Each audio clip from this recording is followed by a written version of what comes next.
In the financial crisis, Europe is leading the way towards a global solution. Et début septembre, le président des États-Unis et l'Europe ont donc proposé plusieurs sommets à partir de la mi-novembre qui porteront sur une nouvelle régulation, une nouvelle gouvernance mondiale. Today, Europe can propose the principles and rules that will shape a new global order. Je veux dire ma conviction que la crise appelle à la réforme des institutions européennes. La crise appelle à ce que l'Europe puisse apporter une réponse aussi puissante et aussi rapide que tel autre ensemble mondial comme les États-Unis ont pu le faire face au drame qu'a représenté la crise financière. The kind of occasion where the crisis calls into question old certainties and minds are more open to change. These are very special moments. The goal should be to devise a system of global financial governance adapted to the challenges of the 21st century.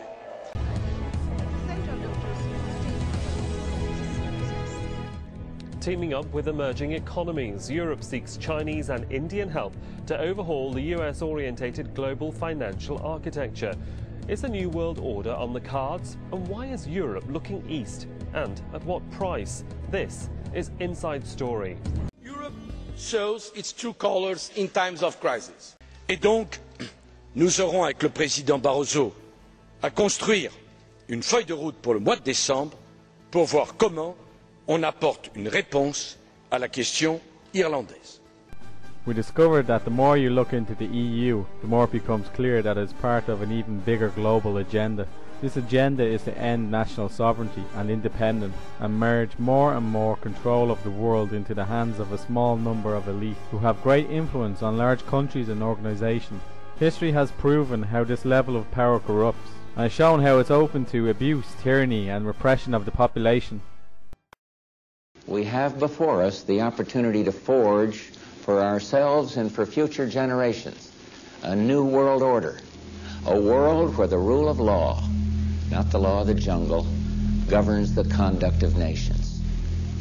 When we are successful, and we will be. Part of the bigger agenda for a global union by 2018, because there already exists the African Union, the Pacific Asian Union, the European Union, and the recently signed North American Union. It was signed in 2005 that links Canada, Mexico and America together as one union, where all the sovereignty of all the countries have gone. That's been signed away. The new currency in the North American Union is the Amero. If you Google it, you'll find out about it. It's identical to the euro, and it's really paves way for a global new world order. Has anybody on the bench anything to say about it? Anybody familiar with that? I'm not really familiar with that, except one report that all MEPs were sent making the case for a North American Union about a year ago. We were all sent this, and it was very like the European Union, only it was America.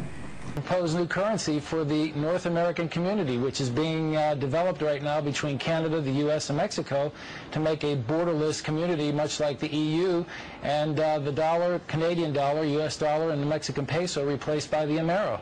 It means open borders, commerce at all cost, and by the way, without the approval of either American voters or the U.S. Congress. We have a real chance at this new world order, an order in which a credible United Nations can use its peacekeeping role to fulfill the promise and vision of the UN's founders. The connection between the United Nations, New York City, and the Rockefeller Foundation is clearly drawn. So if we could play the video, I really would appreciate your watching it. I think you're going to enjoy it very, very much.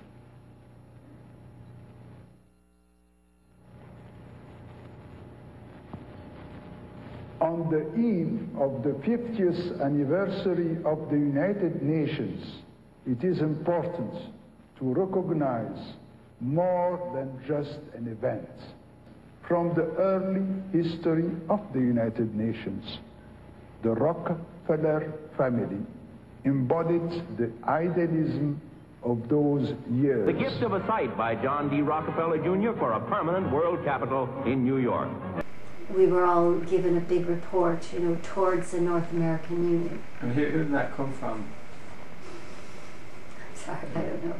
I don't know, and I carried it around in my bag forever because, you know, it was a big report, and, you know, I kind of was reading it on airplanes and things, and very much, you know, the same model. You're saying the push for North American doesn't exist, no reports exist. Well, we certainly got a report, yeah, no, we did get a report advocating North American Union.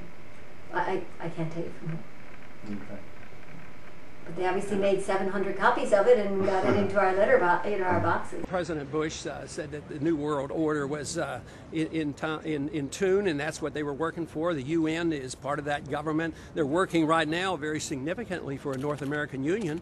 That's why there's a lot of people in Washington that don't care too much about our borders. They have a philosophic belief that national sovereignty is not important. It's also the reason I have made very strong suggestion that we need not be in the United Nations for our national security. And the Rockefeller family's commitment to the United Nations did not end with this exceptional gift. It continues to the present day, and it is personified by David Rockefeller, whom we honor. The World Federalist Association, or WFA, is one of the largest organizations that openly promote world government. Periodically, the WFA extends a Global Governance Award to a prominent individual pushing for the same goal. Former CBS anchorman Walter Cronkite was among the recipients of the WFA award. Thank you very much. Today we must develop federal structures on a global level to deal with world problems. We need a system of enforceable world law, a democratic federal world government. In a closed-circuit hookup, Hillary Clinton congratulated Cronkite. For decades you told us the way it is. But tonight we honor you for fighting for the way it could be. So the EU treaty, it concentrates power. I'm just wondering in the future if that got into the wrong hands, what would happen? And yeah, if it gets into the wrong hands, then somebody has a lot of power. And this is the problem. We always say, but it won't. But that means you never studied history. Like, what is so different about us that never happened before? That we're so special and so trusted. I think they were more moral 100 years ago. Maybe, yeah, in fact, they maybe could be. But there has never been a time in history when we couldn't say never. That someone couldn't ascend to the throne, if you like, and do terrible things. And it keeps repeating through history. And the more power they have, like the saying, the more it corrupts. The globalist founders of the UN learned that moving straight into the model of global government was tactically impossible. However, gradually phasing out national independence to regional government interdependence by using international treaties has since proven to be tactically sound. Europe sees us in terms of regions. More and more policies are designed to deal with regions rather than nations. I have a quote here from the Belgian Prime Minister. He said, "We need a European defence, a European army, not just on paper, but a force generally capable of operating in the field, including beyond European borders.